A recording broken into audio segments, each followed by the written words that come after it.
pertama, Artificial Intelligence, robot. Bagaimana kaitan keduanya? Untuk mengetahui jawabannya, mari kita simak video berikut ini. Apa itu Artificial Intelligence?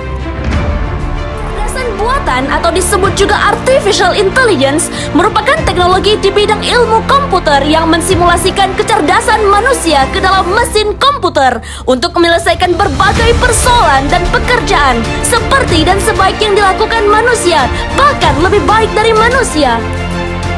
Kecerdasan buatan adalah kecerdasan yang ditambahkan oleh manusia ke dalam suatu sistem teknologi, diatur dan dikembangkan dalam konteks ilmiah, bentukan dari kecerdasan entitas yang ada. Bagaimana sejarah perkembangan Artificial Intelligence?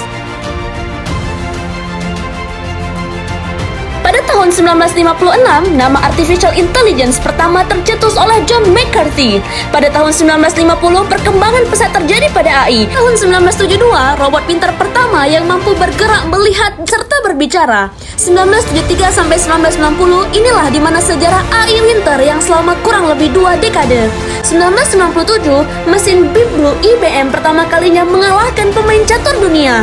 Pada tahun 2009 sampai 2014, Google diam-diam memulai perancangan mobil tanpa awak yang akhirnya diumumkan ke publik setelah lolos pemeriksaan. Tahun 2011, Apple merilis Siri untuk pertama kali kita mengenal program asisten. Abad 21, perkembangan robot semakin canggih seperti Asimo, Sophia, dan HR-4. Apa fungsi dan tujuan dari Artificial Intelligence? Membuat mesin lebih pintar dan lebih berguna serta mampu memahami kecerdasan, mengurangi waktu kerja sehingga kegiatan bisa menjadi lebih efisien. Menggunakan kecerdasan buatan, manusia akan menjadi lebih mudah dalam melakukan suatu kegiatan dan mengambil sebuah keputusan, membuat waktu pekerjaan suatu pekerjaan menjadi jauh lebih cepat. Mengapa Artificial Intelligence terus berkembang? 4 alasan utama Artificial Intelligence terus berkembang. Pertama, pesatnya perkembangan teknologi hardware. Kedua, pengembangan software kecerdasan buatan. Ketiga, perkembangan khusus komputer pribadi. Dan yang keempat, turut andilnya para investor dalam mendanai penelitian teknologi kecerdasan buatan. Apa saja kelebihan dan kekurangan dari Artificial Intelligence? Kelebihannya, pertama, bersifat permanen. Kedua, mudah diduplikasi. Ketiga, lebih mudah dan murah. Keempat, bersifat konsisten. Kelima, dapat didokumentasi. Keenam, bersifat netral. Kekurangannya, 1. Menutup peluang bisnis. 2. Rawan terjadi kerusakan. Ketiga, proses pembuatannya cukup mahal. Keempat, membutuhkan daya listrik. Kelima, dapat menggantikan manusia. Keenam, memiliki kemampuan yang terbatas. Imagination is more important than knowledge, for knowledge is limited, whereas imagination embraces the entire world, stimulating progress, giving birth to evolution, Albert Einstein said. Imajinasi lebih penting daripada pengetahuan. Pengetahuan terbatas, sedangkan imajinasi mencakup seluruh dunia, menstimulasikan kemajuan dan melahirkan evolusi, hingga terciptalah Artificial Intelligence. Bagaimana contoh dari penerapan Artificial Intelligence? Dunia sudah mulai menciptakan AI, sedangkan Indonesia masih berjuang mengeksplorasi kegunaannya seperti Google Assistant Siri dan Amazon Alexa. Siri merupakan program virtual cerdas pada ponsel iPhone, berfungsi sebagai asisten virtual cerdas yang serba bisa dalam mengoperasikan smartphone. Amazon Alexa adalah sebuah inovasi baru speaker yang awalnya hanya digunakan sebagai pengeras suara, kini dapat digunakan dan berinteraksi dengannya. Kecanggihan robotik.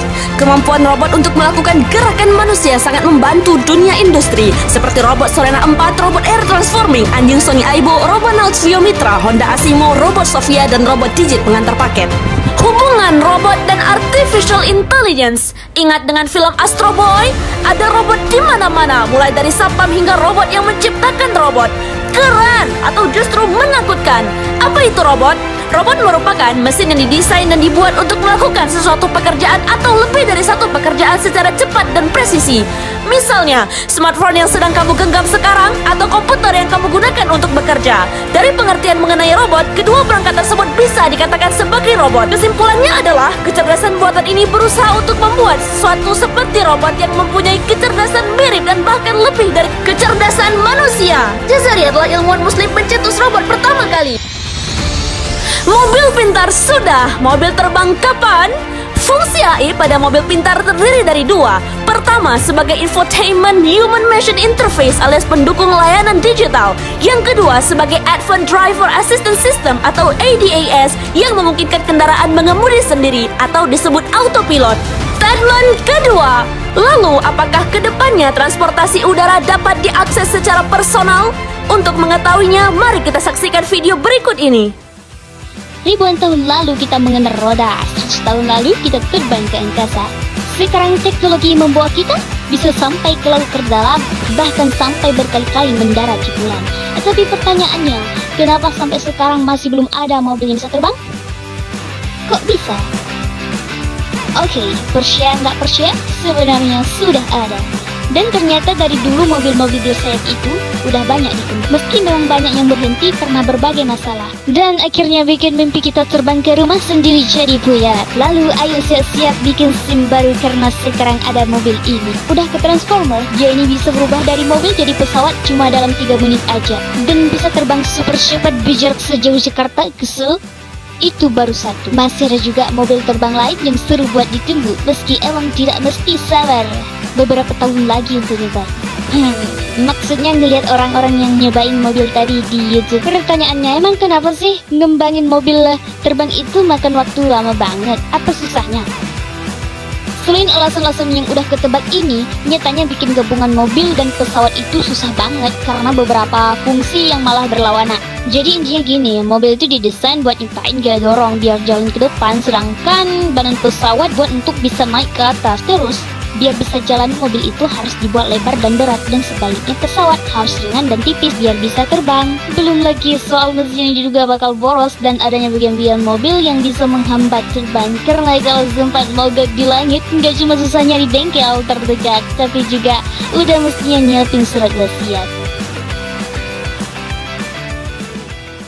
Oke, sekarang makin kerasa kalau mobil terbang banyakkan resiko daripada serunya. Tapi sebenarnya selain mobil bersayap, banyak penemu lain yang bisa buat kita melayang melewati kemacetan. Contohnya ada papan terbang ini yang bisa buat kita terbang bebas turun. Atau ada juga kendaraan bernama ribet ini yang bisa lepas landas kayak helikopter, alias nggak perlu ngegas di landasan panjang. Dan yang paling kerennya, salah satu jenisnya mau ada yang segera diuji coba di Bali. Jadi kalau kalian nonton video ini di masa depan, coba ceritain gimana hasil uji coba di kolom komentar. Berkaca dari sejarah industri mobil ngalamin revolusi berkat seseorang ini, satu orang katanya pengen punya kuda yang lebih cepat.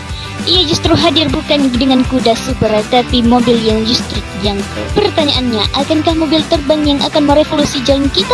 Atau cuma akan menyelesaikan masalah yang sebenarnya kita nggak pernah punya? Dan seperti biasa, terima kasih.